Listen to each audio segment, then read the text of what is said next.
तकरीबन 450 करोड़ साल पहले एक प्लैनेट बना था जिस पे अभी मनुष्य रह रहे हैं, जिसे हम अर्थ कहते हैं। आपको पता है जब ये बना था तब इसका कोई मून नहीं था, कोई चांद नहीं था।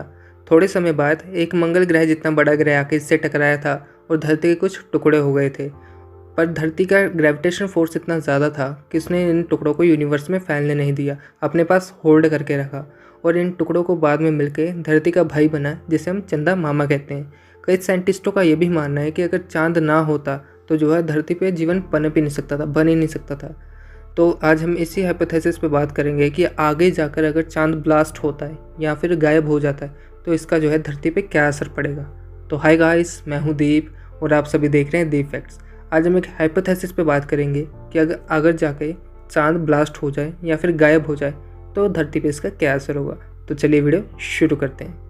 तो सबसे पहले मैं आपको एक फैक्ट बताता हूँ कि जो आप लहरें देखते हैं, समुद्र में लहरें ज्वार उठते देखते हैं, ये कोई हवा के कारण नहीं होता। ये 3,84,400 किलोमीटर दूर बैठा चांद अपने ग्रेविटेशन फोर्स के कारण धरती के पानी को अपनी तरफ खींचता है, जिसके कारण ये लहरें उठती हैं, ज्वार उठते हैं। जैसे चांद खींचता है पानी को धरती के, वैसे ही सूरज भी खींचता है। पर सूरज जो है चांद से 400 गुना ज़्यादा दूर है धरती के, तो इसलिए जो है उसका असर कुछ कम पड़ता है। चलो अब एक एक्सपेरिमेंट करके देखते हैं। इन सब में से हम अगर चांद को हटा दें, जैसे मान लीजिए अगर चांद ब्लास्ट हो चुका है और जो है सारा का सारा कंट्रोल सूरज के पास चला गया है, पर सूरज तो कोई नुकसान पहुंचा नहीं सकता। पर ये तभी तक था जब तक चांद था, पर अब चांद तो ब्लास्ट हो चुका है। तो तकरीबन 1 मिनट के अंदर अंदर ही जो लहरें हैं दानवीय रूप ले लेंगी और टोर्नाडो सुनामी अपना कहर दिखाएगी। मनुष्य पैनिक हो रहा है और यह वहाँ भाग रहा है, उसे पता ही नहीं चल रहा कि हो क्या रहा है उसके साथ। केवल 5 मिनट के अंदर ही जो देश, जो एरिया समुंदर के बाहर था, अब वो समुंदर के अंदर चला गया और ये कहर मनुष्य अपनी आंखों से देख रहा है। केवल 1 घंटे बाद ही ये लहरें शांत हो जाएंगी, सुनामी टोर्नाडो शांत हो जाएगा और जो है धरती वैसी नहीं रहेगी जैसे वो पहले थी। अब जो एरिया था बाहर का, जो देश था, जो आइलैंड थे, सब के सब समुंदर के नीचे हो चुके हैं 24 घंटे बाद। पहले रात को चांद निकला करता था और जिसको कोई देखता भी नहीं था। अब जब चांद ब्लास्ट हो चुका है, चांद है ही नहीं, तब आसमान बिल्कुल खाली है और लोगों की नज़रें चांद को ही ढूंढ रही हैं। आपको पता है अर्थ है जो 23.5 डिग्री एंगल पे घूमती है और इस एंगल पे जो है मून इसे कंट्रोल करता था। अब जब मून ब्लास्ट हो चुका है, जा चुका है मून, तो अर्थ अपने एक्सिस खो चुकी है, अपना कंट्रोल खो चुकी है और अपने ही एक्सिस पे जो है शेक करना शुरू करती है। और इसी शेक के चलते अर्थ पे जो है हर 1 मिनट में मौसम चेंज हो रहा है। अब ऋतु का कोई मतलब नहीं रहा। अब जब सुबह 40 डिग्री टेम्परेचर था जहाँ पर, वहाँ पर 1 डिग्री टेम्परेचर हो जाता है।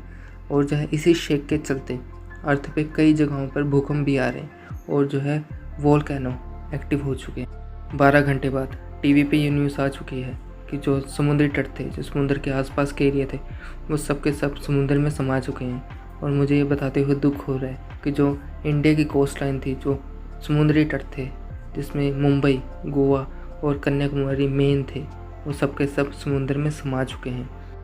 5वां दिन इस सब का असर समुद्री जीवों पे भी देखने को मिला है। जो जीव इस बदले हुए एटमॉस्फेयर में नहीं रह पा रहे हैं वो मरते जा रहे हैं और नए जीवों का जन्म हो रहा है, जिसे हम हाइब्रिड कहते हैं, जो इस बदले हुए एटमॉस्फेयर, बदले हुए वातावरण में रह सकते हैं। इस बार बार बदलते हुए मौसम के कारण किसान अनाज उत्पन्न नहीं कर पा रहा है। अब सिर्फ साइंटिस्ट ही हैं जो आर्टिफिशियल एटमॉस्फेयर बनाकर अनाज उत्पन्न कर सकते हैं, जिसके कारण अनाज का मूल्य बहुत ही ज़्यादा, 1000 गुना ज़्यादा बढ़ चुका है, जिसके कारण भूखमरी 5वें दिन से ही शुरू हो चुकी है। 6 घंटे बाद 6वां दिन, जी हाँ आपने सही सुना, केवल 5वें दिन से 6 घंटे बाद ही 6वां दिन शुरू होगा।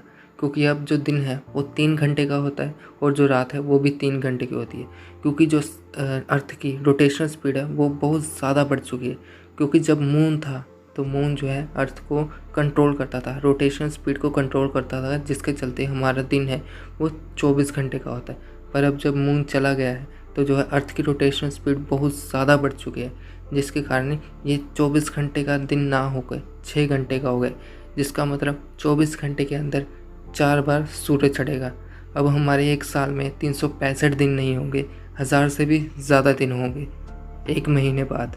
ये 1 महीना 24 घंटे इंटू 30 दिन वाला महीना नहीं, 6 घंटे इंटू 30 दिन वाला महीना है।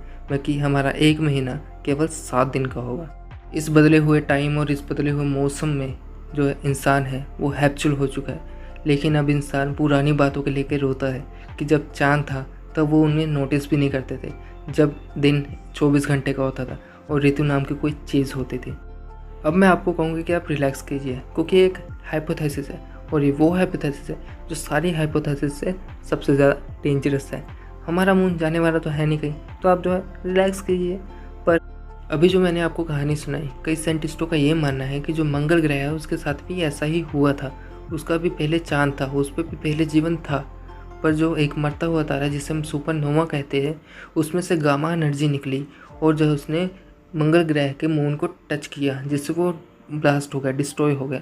और उसके साथ ही इसी तरह का कुछ हुआ होगा और जो है मंगल पूरी तरह से नष्ट हो गया। अब ये सब सुन के आपके दिमाग में आ रहा होगा कि कहीं हमारे पास तो कोई ऐसा टूटता हुआ तारा तो नहीं है। वो है अल्फ़ा सेंट्योरी। ये हमसे 4.3 लाइट ईयर दूर है। पर अगर ये भविष्य में जाकर कभी फटता है या कुछ होता है, इसमें से गामा एनर्जी निकलती है, पर वो जो है हमारे सोलर सिस्टम, हमारे चाँद या हमारे सन या हमारी अर्थ को कोई नुकसान नहीं पहुंचाएगी। तो आप जो है बेफिक्र रहिए। तो उम्मीद करते हैं आप समझ गए होंगे कि क्या होगा अगर मून ब्लास्ट हो जाए। तो आज के लिए बस इतना ही। वीडियो कैसी लगी कमेंट करके ज़रूर बताना, अच्छी लगी हो तो लाइक करना, और अगर आप चैनल पर न्यूज़ हो, पहली बार ये वीडियो देख रहे हो, तो चैनल को ज़रूर सब्सक्राइब भी कर लेना। तो मिलते हैं आप सबसे अगली वीडियो में, तब तक के लिए स्टे सेफ, स्टे हेल्दी।